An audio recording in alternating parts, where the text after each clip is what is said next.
Hello everyone, welcome back to Geeks for Geek School. In today's video, we will continue our course Java for Kids. In this video, we will start chapter number 2, that is variables and data types. First of all, we will see what we are going to study in this video. In this, we will see what is variable, what is a data type, and at the end, we will see a Java program on how to add two numbers. So let's start without wasting any time. What is variable? Variable is like a container box in which we can store any value.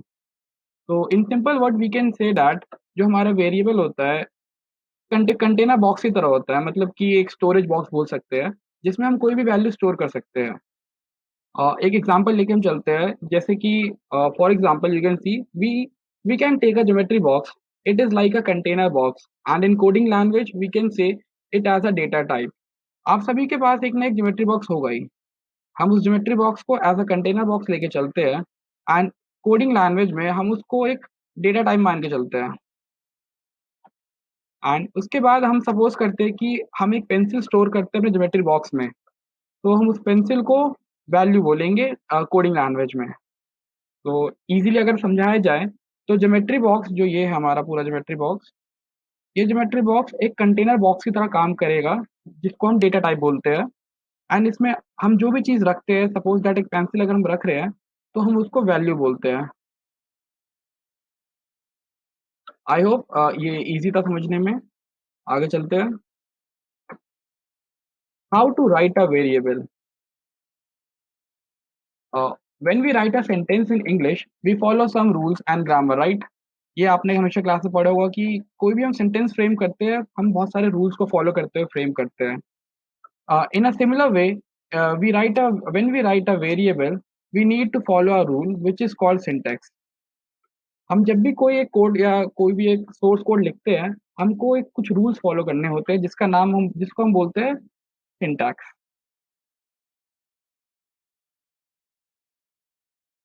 अब हम आगे बढ़ने से पहले बात करते हैं reserved keywords. ये क्या होते हैं? Java reserved words are the keyword that are reserved by Java functions and or other uses that cannot be used as an identifier. Example जैसे कि वेरिएबल नेम एक आइडेंटिफायर हो गया, फंक्शन नेम हो गया, क्लास नेम हो गया। अगर हम जब भी एक रिजर्व वर्ड को यूज करते हैं तो हमें एक एरर और एक अनएक्सपेक्टेड रिजल्ट शो करेगा हमारे आईडीई में। तो मैं सिंपल वर्ड में समझाता हूँ। जावा ने कुछ वर्ड्स को रिजर्व कर रखा है अपने यूज के लिए, अपने फंक्शंस के लिए। जैसे कि हमने कल के सेशन में देखा था कि void and static keyword use हुआ था वहाँ पे।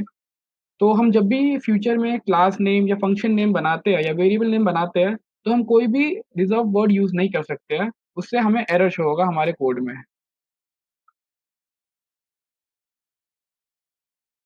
नेक्स्ट हम देखते हैं कि rules to write a variable. Variable लिखने के लिए बहुत सारे रूल्स डिसाइडेड किए गए हैं, हमें उनको फॉलो करना होगा। अगर हम फॉलो नहीं करते हैं तो हमें एरर शो होगा हमारे आईडीई में, आउटपुट में। सबसे पहला, reserve word can not be used. ये हमने जस्ट अभी अभी पढ़ा। अगर हम रिजर्व वर्ड स्टैटिक हो गया, वॉइड हो गया, सिस्टम हो गया, ये सब यूज करेंगे तो हमें एरर शो होगा। सेकेंड है must not start with digit. तो इसको हम ऐसे ले सकते हैं कि जैसे आपको कोई दोस्त है, उसका नाम कभी भी वन 1 2 3 ए से स्टार्ट नहीं होगा। उसका नाम या तो सीधा आदित्य स्टार्ट होगा या ऋषभ स्टार्ट होगा। कभी भी 1 2 आदित्य स्टार्ट नहीं होगा, वो कोई सेंस नहीं बनाता है। थर्ड पॉइंट है नेम इज केस सेंसिटिव। इसका मतलब ये है कि अगर हम हेलो जिसमें एच कैपिटल है और एक हेलो जिसमें एच स्मॉल है, ये दोनों दो यूनिट है। इन दोनों का मतलब सेम नहीं होगा जावा प्रोग्राम में। तो ये होता है केस सेंसिटिव का मतलब कि अगर एक वर्ड कैपिटल भी हो गया तो वो डिफरेंट काउंट हो जाएगा। Fourth, white spaces is not allowed. इसका मतलब ये है जैसे कि अगर हम लिखते हैं इंट हेलो हाय, तो जैसे ये जो स्पेस आया है ये अलाउड नहीं होता है लिखना। हमको इनको साथ में लिखना पड़ेगा या फिर हमें कोई भी एक सिंबल यूज करना पड़ेगा। जब भी हम कोड लिखते हैं तो वेरिएबल्स के बीच में गैप नहीं होना चाहिए। एंड अगर फिफ्थ की बात करें, फिफ्थ पॉइंट है, it can contain alphabets, dollar sign and digit if other four condition is valid. इसका मतलब ये है कि हम अल्फाबेट, डॉलर साइन और डिजिट यूज कर सकते हैं अगर बाकी ऊपर की चारों चीज फॉलो है। तो जैसे कि मैं अगर लिखूं इंट अभी 1 2 3, तो ये वैलिड होगा क्योंकि इसमें पीछे गैप नहीं है, ना ही ये इंटीजर से स्टार्ट हुआ है और ना ही इसमें केस सेंसिटिव का इशू आएगा। तो कभी भी वेरिएबल लिखने से पहले हमको ये पांचों चीजों का ध्यान रखना पड़ेगा ताकि हमें एरर फेस ना हो हमारे कोड में। नेक्स्ट, अब हम बात करते हैं एक वेरिएबल को इनिशियलाइज करके। आपके सामने मैंने एग्जांपल दिया है जिसमें लिखा है int as equal to 12। Int basically एक हमारा डेटा टाइप हो गया, डेटा टाइप। तो एज इसमें हमारा, एज को हम बोलेंगे वेरिएबल, एंड ये जो 12 है ये एक वैल्यू हो गई जो हमारे वेरिएबल में सेव्ड है। ठीक है, इंट हो गया डेटा टाइप, एज हो गया वेरिएबल, एंड जो 12 है वैल्यू हमारी स्टोर्ड है वेरिएबल में। तो अब आपको वेरिएबल क्लियर हो गया, वैल्यू क्लियर हो गया। एक बात और मैं आपको बताना भूल गया, जैसे कि नाम है वेरिएबल, तो इसके नाम से ही इंग्लिश में हमें पता होता है कि जो कभी भी चेंज हो जाए। तो हम वेरिएबल को कोड में किसी भी पॉइंट पे चेंज कर सकते हैं दूसरी वैल्यू डाल के। कांस्टेंट होता है जिसको हम चेंज नहीं कर सकते, वेरिएबल जिसको हम चेंज कर सकते हैं। अब हम बात करते हैं डेटा टाइप के बारे में। तो ये इंट एक डेटा टाइप है। इसी तरह हमारे पास जावा लैंग्वेज में बहुत सारे तरह के डेटा टाइप हैं। इंट को हम यूज करते हैं इंटीजर के लिए। फिर एक आता है कैरेक्टर, कैरेक्टर का हम लोग CHAR कैर यूज करते हैं। फिर एक आता है बूलियन लॉजिक जिसको हम बूल बोलते हैं। फिर अगर हम बाय चांस डेसिमल वैल्यू में यूज करते हैं अपने कोड को तो हम फ्लोट यूज करेंगे। अगर हमारे डेसिमल वैल्यू में फ्लोट की वैल्यू ज़्यादा, मतलब अगर डेसिमल वैल्यू की ज़्यादा होती है तो हम लोग डबल यूज करते हैं। एंड इसी तरह एक और हमारा हो जाता है जिसमें हम बोलते हैं शॉर्ट।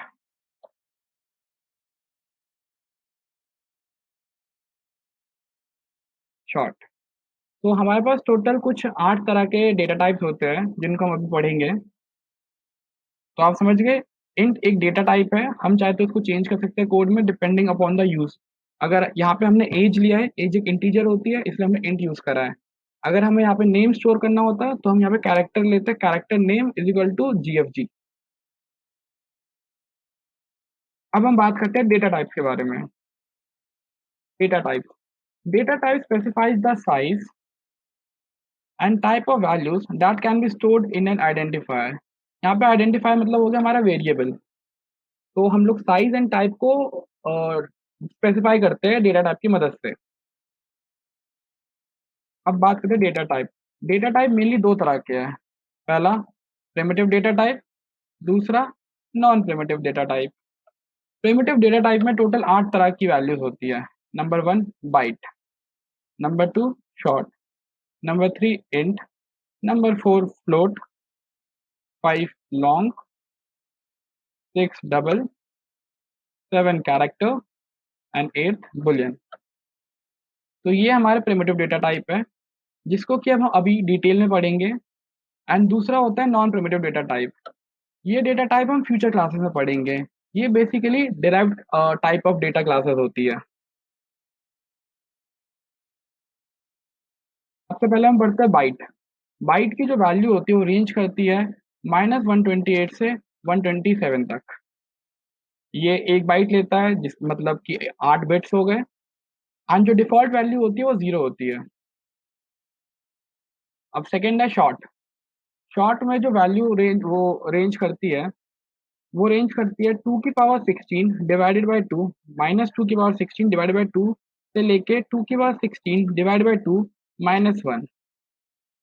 ये 2 बाइट्स लेती है एंड जो इसकी डिफ़ॉल्ट वैल्यू है वो 0 है। यहाँ पे हमने एक छोटा-सा लॉजिक बनाया है, जैसे कि ये 2 की पावर 16 हो गई, मतलब कि 1 बाइट में 8 बिट्स होते हैं, तो 2 बाइट में 16 बिट्स हो गए। तो हमने 2 की पावर 16 डिवाइड बाई 2 से लेके 2 की पावर 16 डिवाइड बाई 2 माइनस 1 तक कर दिया है। जब आप इसको सॉल्व करोगे तो आपको ऐसे एक नंबर मिल जाएगा। इस लॉजिक के पीछे ये ध्यान था कि हम नहीं चाहते कि आप एक रटते रहो, हम चाहते हैं कि आप सब कुछ समझो एंड खुद से टेस्ट में अगर आपसे पूछा जाए कि वैल्यू क्या होती है, तो आप इस फॉर्मूले की मदद से वैल्यू निकाल पाओ। थर्ड है इंट। इंट की वैल्यू हमारी रेंज करती है, वैरी करती है -2 की पावर 32 डिवाइड बाई 2 से लेके 2 की पावर 32 डिवाइड बाई 2 माइनस 1 तक। ये एक साथ 4 बिट्स लेता है, तो 4 इंटू 8 32, 4 इंटू 8 32 और यहाँ पे 32 आ गया। एंड इसकी भी डिफ़ॉल्ट वैल्यू 0 है। फिर आता है फ्लोट। फ्लोट फ्लोट क्योंकि डेसिमल में आ जाता है तो ये एक्सपोनेंशियल में चली जाती है। इसको थोड़ा याद करना पड़ेगा, इसको सॉल्व करना थोड़ा मुश्किल हो जाता है। ये एक बार में ये 4 बाइट्स लेता है एंड जो डिफ़ॉल्ट वैल्यू होती है वो होती है 0.0 एफ। एफ यहाँ पे फ्लोट डिफाइन करता है। एक चीज़ मैं आपको बताना भूल गया, हम बाइट कब यूज़ करते हैं?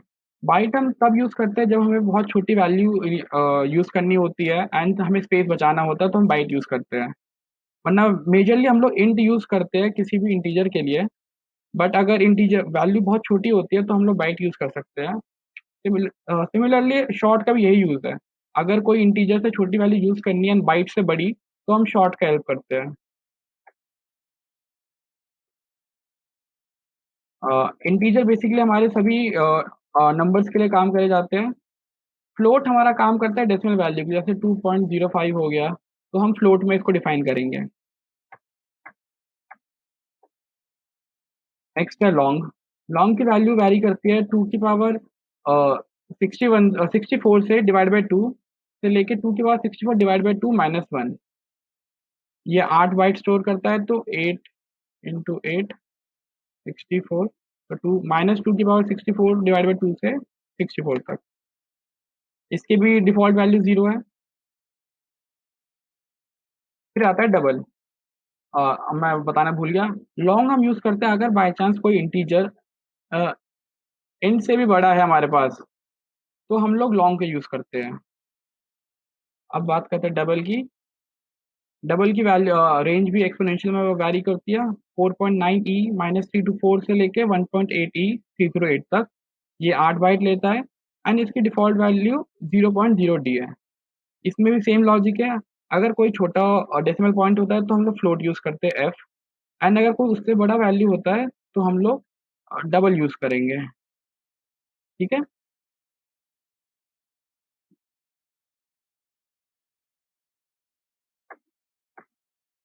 अब हम बात करते हैं बूल के, जो हमारा लास्ट है। बूल बेसिकली वैल्यू ले सकता है सिर्फ 2, ट्रू या फॉल्स। हम इसको ऑप्शन में यूज़ करते हैं, या तो येस ये ये हुआ है, या फिर नो। बेसिकली येस और नो इसके आंसर होते हैं। ये डिपेंड करता है बेसिकली हमारे बहुत सारी चीज़ों पे, जैसे हम बोल सकते हैं जेवीएम, एंड जो डिफ़ॉल्ट वैल्यू होती है वो फॉल्स होती है। तो एक बार हम रिवीजन कर लेते हैं।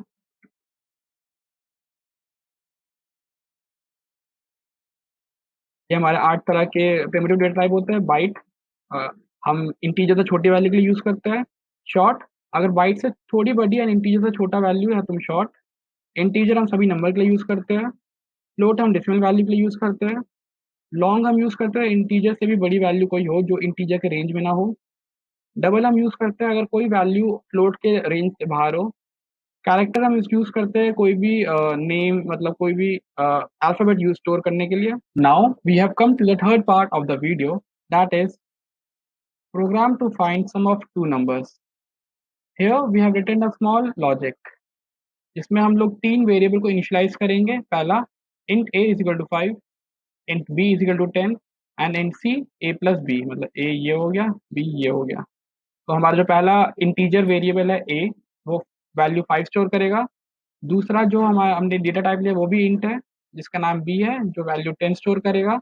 एंड जो थर्ड हमारा वेरिएबल है वो भी एक इंटीजर डेटा टाइप है, जिसका नाम सी है, एंड वो ए और बी की वैल्यू को स्टोर करेगा।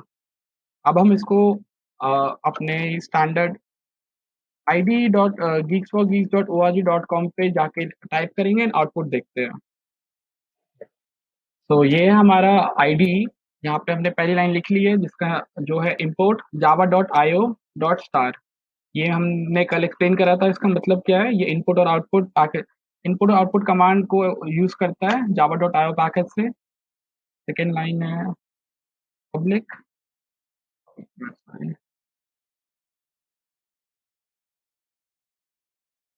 Public class add two language. तो जैसा आप देख सकते हैं मैंने यहाँ पे वाइट स्पेस नहीं लिया, मैंने कोई भी स्पेस नहीं डाला है एड टू नंबर्स के बीच में। पब्लिक स्टैटिक वॉइड मेन इन JS। तो जैसे कि आप देख सकते हैं स्टैटिक एंड वॉइड, ये हमारे कीवर्ड्स हो गए जो जावा ने रिजर्व कर रखे, रिजर्व कीवर्ड्स। फिर हम लोग लिखते हैं int a is equal to 5, int b is equal to 10, int c is equal to a plus b। तो ये हमारा पहला variable int a is equal to 5, दूसरा variable int b is equal to 10 and तीसरा variable int c is equal to a plus b। अब हम इसको करेंगे print system dot out dot print N.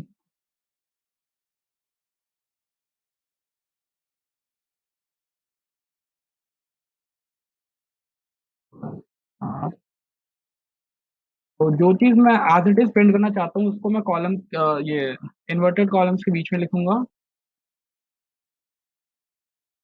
Then मैं प्लस सम sorry C लिखूंगा। तो ये मेरा पूरा कोड हो गया। तीन वेरिएबल मैंने इनिशियलाइज करे, फिर मैंने प्रिंट कमांड दिया sum of these number are plus, ये मैंने डाला एंड सी, हमारा ये सी वेरिएबल हो गया। अब हम इसको रन करके देखते हैं। तो रन करने के लिए यहाँ पे रन का बटन है।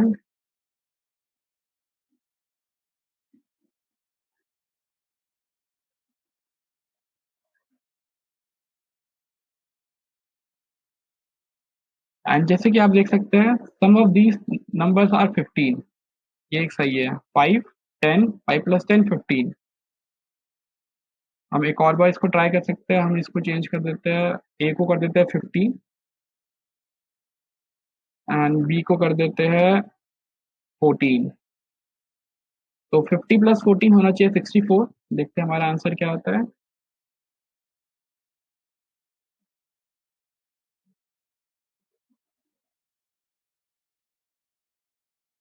आप देख सकते हैं हमारा आंसर है 64।